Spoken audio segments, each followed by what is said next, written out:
we ain't got to knock.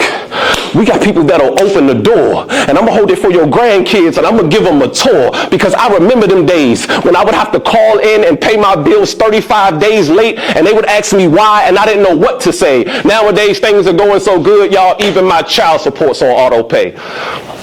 But this poem ain't no flex.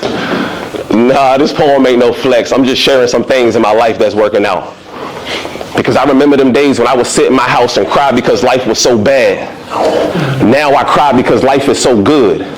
Y'all, even my tears taste different. There's no problem that you can't solve. So I had to think about solving for X. And here's one of the things that I did. When I started to solve for X, right, some people would try to tell you what your X is, as opposed to you being able to write your own X. Y'all see my shirt? It say, winners write history, losers become a part of the story. I guarantee that if you don't choose to write your story, somebody's going to write you into theirs, and they're not going to write the ending the way that you want the ending to be written. How you know? How you know? She said, because I did the work. I was like, what that mean? She said, I'm going to my teacher. I'm going to show her the work that I put in, and I'm going to give myself a 4.0. I said, good luck, but don't forget about the game on Saturday, because it starts at 3:30. Right? And so 3 days later, y'all, she came back with a 4.0 grade point average. I couldn't believe it. I was mind blown. I was like, yo, how did you do that? And I learned something at that moment, that there was a difference between me and her at that age. Even though we were both 17, her standards for her life was way higher than I had ever had in my whole entire life. I never raised my standard. I was okay with doing everything that was average. That's why I had a 2.2 my whole entire life. Everything was average. And then what you realize is that not only are you average in school, you average on the football field, you average on the basketball court, you average in your relationships, you average in your friendships, you average on your job, you average as a student, you average as a son, you average as a brother. Everybody, you show up as you in every part of your life. So if you average here, you're going to be average there. I got a 3-year-old. How you want me to I don't know how you're going to do it, Jeff, but I need you to speak for free for 3 years. That's the formula. So I went on a journey. I said, you know what? I'm going to speak for free for 3 years, and I did it, y'all. I did it because at some point, I said to myself, yo, there's got to be more to life than the life that I'm living right now. There's got to be more.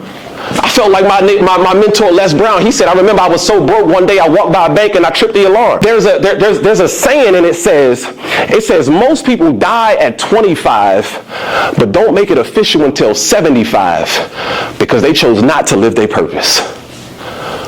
Most people are internally gone.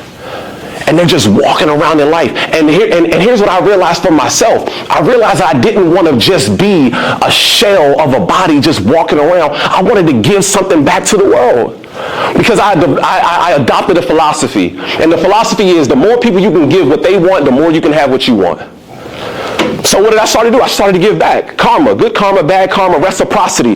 What do you get back for what you give? I started to just give more of myself, and then life started to gradually pay me back. I started to figure out what my purpose is. My message is and always will be: winners write history, losers become a part of the story. Please don't let somebody write you into their story, because they're not going to write your life the way that you would want your life to be written. I thank y'all. I want to help y'all. So if you feel and you believe in your heart that there's more to your life than what's going on right now, and I believe that there's more in life, and you deserve more. You're supposed to have more. At the time of my life, people will try to scare you out of things because they don't believe that those things can happen, or because they've never tried anything beyond their wheelhouse. So for me, I saw my dad and I said, I got to do something different than what they're doing. I'm only listening to the people who got what it is that I want, or something close to what it is that I want.